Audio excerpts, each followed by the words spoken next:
तो ये हमारा लॉग का क्वेश्चन है। इसमें हमें ये गिवन है कि log 70 is equals to p, log 30 is equals to q and log 105 is equals to r। ये तीन चीज़ें बताई गई हैं। फिर हमें फाइंड करना है log 28 डिवाइडेड बाय 27 और ये चार ऑप्शन है। ठीक है, तो हमें जो फाइंड करना है पहले हम उसको एक्सपैंड कर लेते हैं। मैं इसको ऐसे वे में लिख सकता हूँ log 28 माइनस log 27, या फिर मैं इसको फर्दर ओपन करूँगा तो ये हो जाएगा log 4 प्लस log 7, क्योंकि प्रॉपर्टी होती है अगर log a b लिखा हुआ है तो मैं उसको ओपन करके क्या लिख सकता हूँ log a plus log b।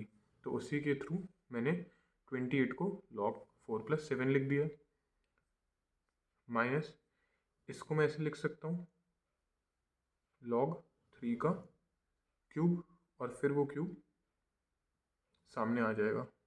तो ये हमारा आंसर हो गया, मतलब ये हमें कैलकुलेट करना है, इसकी वैल्यू हमें चाहिए log 4 plus log 7 minus 3 log 3।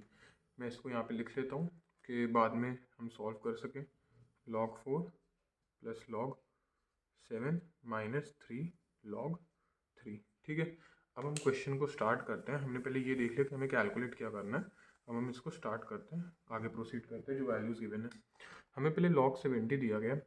मैं log 70 अगर ओपन करके लिखना चाहूँ तो मैं लिख सकता हूँ log 2 प्लस log 5, 2 5 से 10 plus log 7 is equals to p, क्योंकि 2 5 से 10 और 10 7 से 70, तो इतनी वैल्यू आ गई। अब मैं सेकंड पे चलता हूँ। log 30 को मैं क्या लिख सकता हूँ log 3 plus log 5, 5 3 15 plus log 2, इस तरह से मैं लिख सकता हूँ। तो मेरी ये q की वैल्यू आ गई। अब लास्ट जो हमें दिया हुआ है उसको मैं कैसे लिख सकता हूँ log 3 plus log 5 plus log 7 is equals to r। ये मेरा हो गया। ठीक है, अब देखिए क्योंकि 3 5 से 15 और 15 7 से 105 हो जाएगा। मुझे वैल्यू चाहिए log 4 की। यहाँ पे log 4 कहीं है नहीं, लेकिन मैं यहाँ से log 2 की वैल्यू निकाल दूंगा, वो मेरे यहाँ पे हेल्प कर देगा। क्योंकि मैं इसको ये लिख सकता हूँ log 2 का स्क्वायर, और जो स्क्वायर है वो सामने आ जाएगा। तो log 2 की वैल्यू हम कैसे कैलकुलेट कर सकते हैं? अच्छा, हम कुछ अगर ठीक है, देखिए हमारे पास तीन इक्वेशन आ गई। हम कैसे इसको सॉल्व कर सकते हैं? आप इन तीनों इक्वेशन को भी प्लस माइनस ऐड लेस करेंगे तो भी आपकी दो इक्वेशन आ जाएंगी। जैसे अगर मैं इस वाली इक्वेशन को और इस वाली इक्वेशन को उठाऊं और फिर मैं इन दोनों को क्या कर दूं, सब्सट्रैक्ट कर दूं, और फिर मैं उठाऊं इस वाली, और इससे थोड़ा हमारा लंबा जा सकता है। हम थोड़ा और आसान वे में चलेंगे। देखिए क्या होगा, हम क्या करेंगे, इसको मैं कैसे लिखूँ, जो मैंने log 70 एक्सपैंड करके लिखा है मैं इसको लिख लूँगा log 10 plus log 7 is equals to p। 5 और 2 को मैंने ऐसे लिख दिया। log 10 की वैल्यू होती है 1 plus log 7 is equals to p, या तो log 7 की वैल्यू आ जाएगी p माइनस 1। ये मेरी log 7 की वैल्यू आ गई। ठीक है, हम आगे प्रोसीड करते हैं। log 7 की वैल्यू मैंने कैलकुलेट कर लिया। इससे थोड़ा वे लंबा जाता तो हम इस वे से नहीं चलेंगे, इस मेथड में थोड़ा हमारा लंबा चला जाता। अब log 7 की वैल्यू आ गई। ठीक है, दूसरे में दिया हुआ तो मैं इसको लिख लूँगा log 3 plus log 10 is equals to q. log 10 की वैल्यू 1 होती है, तो log 3 is equals to q minus 1। ठीक है, हमारा log 3 तो आ गया है, मतलब एक चीज़ तो हमारी आ गई है, और log 7 भी आ गया, बस log 2 में चाहिए। थर्ड में हम चलते हैं। इसको मैं कैसे लिख सकता हूँ, इसको मैं यूज़ करूँगा तो मेरा इससे तो कुछ ओपन हो जाएगा। हाँ, मैं इसको लिख सकता हूँ log 3, log 5 और log 7। ठीक है, इज इक्वल्स टू r। 3 की वैल्यू है मेरे पास q माइनस 1, log 5 मुझे पता नहीं है, log 7 की value p minus 1 is equals to r। तो यहाँ से log 5 की वैल्यू मैं इजीली कैलकुलेट कर सकता हूँ। log 5 की वैल्यू कितनी आएगी, r q प्लस p, तो वहाँ जाके minus q minus p minus one वहाँ जाके प्लस 2। तो मेरे log 5 की वैल्यू आ गई है।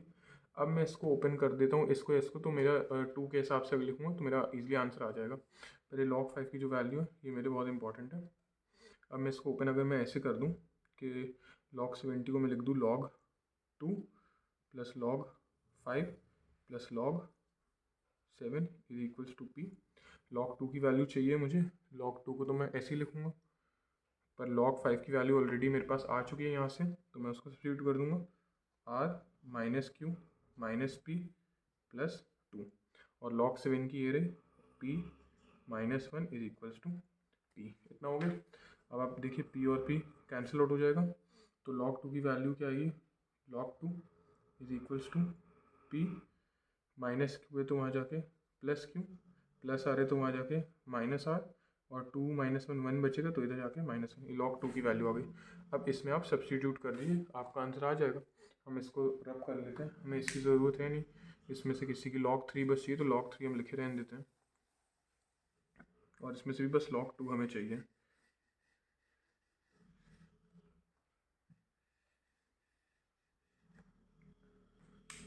टू log 2 मतलब 2 इंटू log 2 की value p plus q minus r minus 1 plus log 7 मतलब p minus 1 minus 3 log 3 3 log 3 वैल्यू q माइनस 1, ये हमें कैलकुलेट करना है।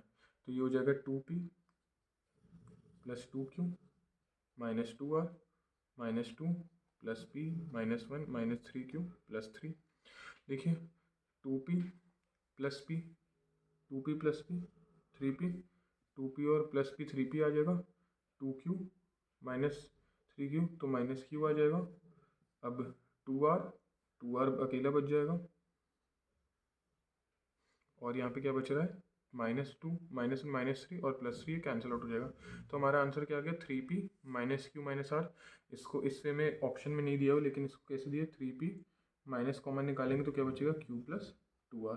अब आप चेक करेंगे तो हमारा कौन सा ऑप्शन है, ऑप्शन नंबर ए, मतलब इसका आंसर है ऑप्शन नंबर ए। जो हमारी 3 इक्वेशंस बनी थी आप उससे भी सॉल्व कर ले सकते थे, लेकिन थोड़ा लेंथी सोल्यूशन होता, इससे थोड़ा हमने फास्ट कर लिया। तो क्वेश्चन एक बार खुद से सॉल्व करके देखिएगा, फिर नेक्स्ट में हम और क्वेश्चंस कवर करेंगे अगली वीडियोज़ में। Thank you.